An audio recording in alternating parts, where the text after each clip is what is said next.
and welcome to my page. I'm Amanda Flood, a licensed psychotherapist, and mental health is at the core of what I do as a therapist, business coach, consultant, and speaker.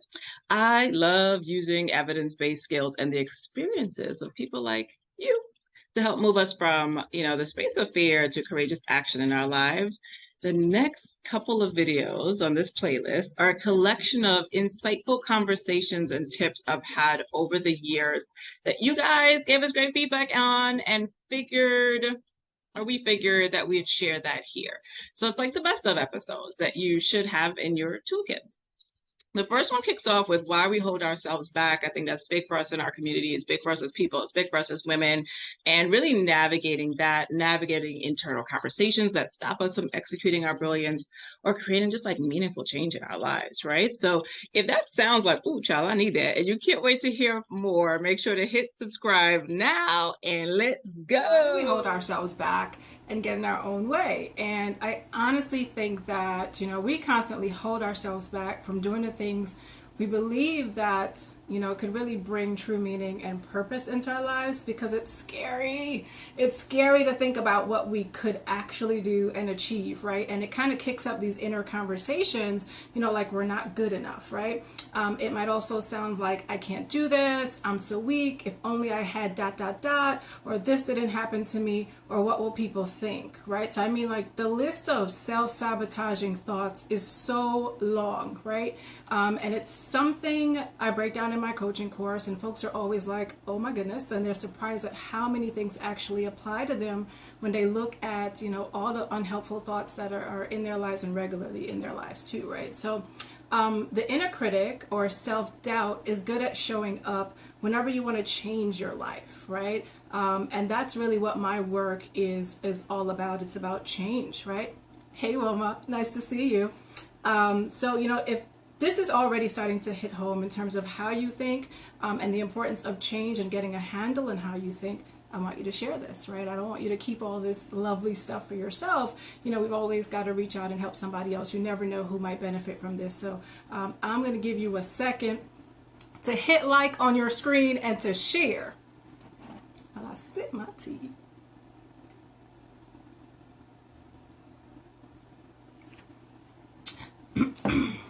So it's me, Amanda Flood. I'm your resident therapist and mindset coach, and I'm sharing the answer to the question I was asked recently on people getting in their own way.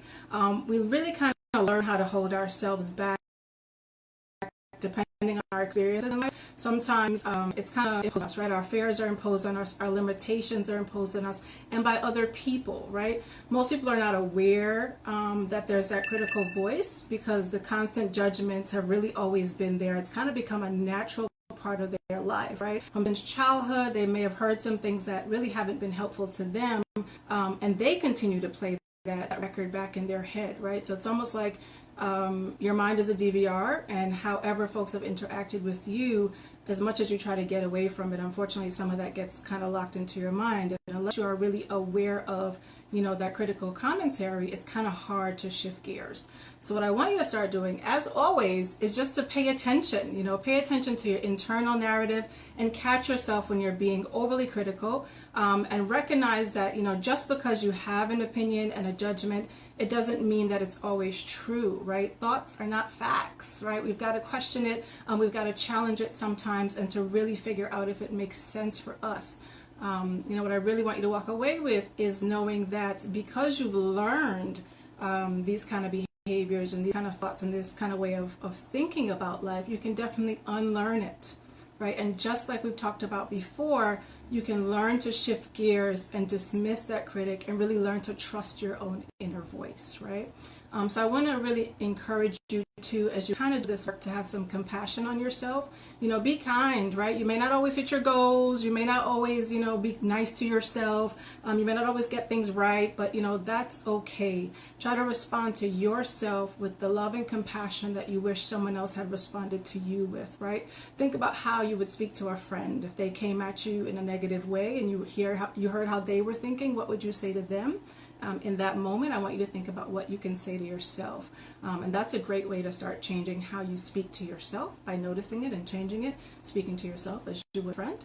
And also to kind of counteract some of the experiences that you may have had coming up into your own life, right? So again, take the time to be compassionate to yourself.